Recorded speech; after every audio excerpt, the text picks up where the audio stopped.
Before there was a ferryman to guide the dead, before the underworld's rivers were even named, there was a man called Itharion. He lived alone on the edge of a sea that never slept black. Endless mirror stretching to the horizon, the villagers said its tide whispered secrets to those who dared to listen, and Itharion listened more than anyone. He was a builder of boats, carving them from driftwood and salt-stained oak. But his work was sacred, for his vessels were not meant for the living. They were funeral boats, small wooden pyres designed to carry the dead into the mist. Families would set them aflame and watch them drift away, believing the rising smoke was the soul itself, ascending toward peace. And Itharion made them all. His boats never sank too soon. They never burned too fast. The dead, they said, trusted him. But Itharion had grown weary of death's constant company. He began to take the coins left for the dead, small silver pieces placed over their eyes to pay the gods for safe passage. He told himself it was fair payment for his labor. Yet, with each coin he pocketed, a weight settled upon his heart. In his dreams, he started to hear whispers from beneath the waves, voices calling his name from the deep, still. He did not stop. One night, the sky tore open with thunder. The sea rose in fury and swallowed half the village before dawn. The pyre boats, those gentle flames meant to carry souls, were thrown back upon the shore, broken and blackened. The dead lay tangled in seaweed, their faces pale, their coins lost in the storm. The survivors begged Itharion to help them return the bodies to the sea, but he turned away. The dead have had their share. He said, let the living fight for what's left, and he sealed his door against their cries. When the storm passed, the sea lay silent. No gulls, no waves, no scent of salt, only a hollow stillness. The villagers whispered that the ocean had died, and that Itharion's greed had killed it on the 7th night after the storm. Itharion sat by his hearth, the last ember trembling in the cold outside. The fog pressed against his window like a living thing. Then came a knock, low, deliberate.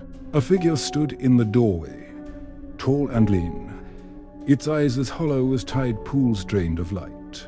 Its voice creaked like old wood beneath water. You have stolen from those who paid for a peace, it said. Their passage is denied. Their souls are trapped in the shallows. You will make it right. Itharion tried to laugh, but the sound broke in his throat. Who are you to judge me?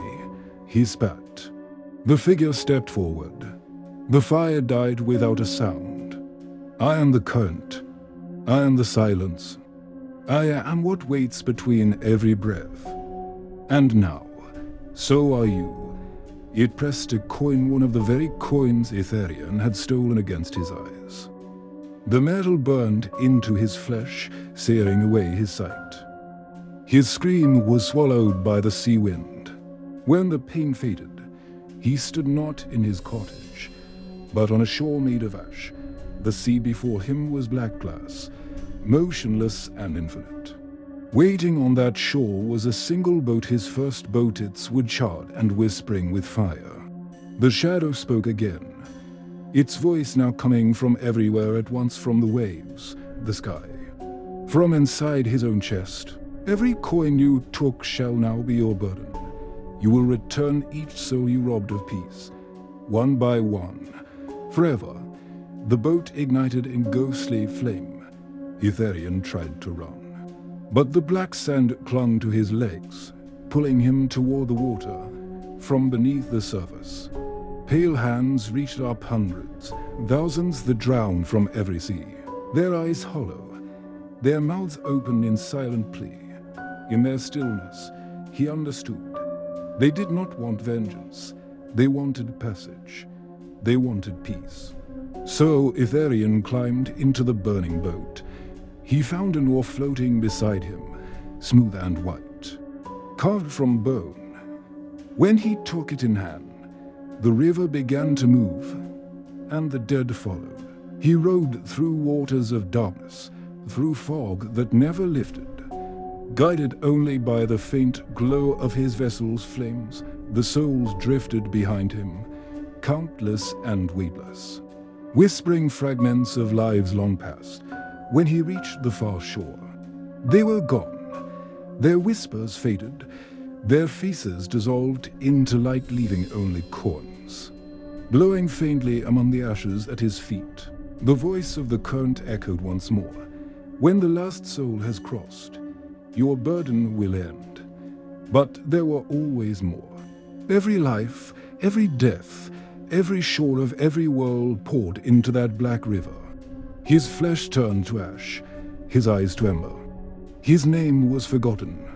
He became only the boatman, the ferryman of the lost, neither living nor dead, cursed to sail the river between worlds.